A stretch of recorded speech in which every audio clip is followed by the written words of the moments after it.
کل 31 اگست کو عوامی ایکشن کمیٹی اور تاجران ظفر آباد اور تمام مکاتب فکر کے لوگوں کی طرف سے جو پہیا جام اور شٹر ڈاؤن ہڑتال ہے، میں یقیناً دعوے سے کہتا ہوں کہ یہ فیکٹر آف ڈیمانڈ ہے، یہ عام آدمی کی آواز ہے اور عام آدمی کی پریشانی ہے، عام آدمی کے مسائل کی آواز ہے۔ تو عام آدمی کے مسائل کے لیے انشاءاللہ ہم پہلے بھی حاضر رہے ہیں اور اب بھی انشاءاللہ اس کے لیے ہم بھرپور معاون بھی ہوں گے اور خود بھی کردار ادا کریں گے۔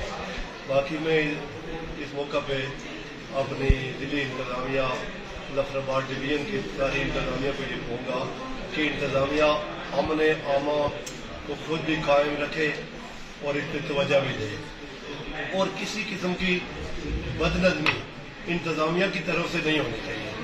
ایسا نہ ہو کہ انتظامیہ از خود کوئی خرابی پیدا کرے جس کا کل کافی مشکل ہو جائے۔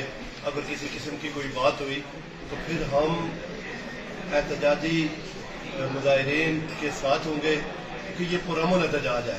یہاں کسی قسم کا انشاءاللہ مجھے یقین ہے کوئی بندہ نہ کوئی ڈنڈے والا ہوگا، نہ سوٹی والا، نہ کوئی مسلح ہوگا۔ پرامن احتجاج ہے۔ پرامن احتجاج کے ذریعے لوگ اپنی مشکل زندگی کے لیے آواز اٹھا رہے ہیں، اپنی مشکل زندگی کی آسانی کے لیے آواز اٹھا رہے ہیں۔ تو لوگوں کی مشکلات کو کم کرنے کے لیے ایک آواز ہے، وہ آواز انتظامیہ کے لیے بھی ہے، وہ آواز ریاست میں ہر حلال کھانے والے آدمی کے لیے ہے۔ اگر کوئی اس کے علاوہ ہے تو وہ بے شک اس کو اپنی آواز میں سمجھے، لیکن جو لوگ حلال کھانے والے ہیں ریاست میں، یہ ان کی آواز ہے۔ تو اس آواز میں بڑھ چڑھ کے کا حصہ بھی لیں گے، اور انتظامیہ کو ایک بار پھر کہوں گا کہ اس میں کسی بھی طرح کی دھاندلی یا دھمکی کی ضرورت نہیں ہے، اور کسی کو فتح کرنے کی ضرورت نہیں ہے۔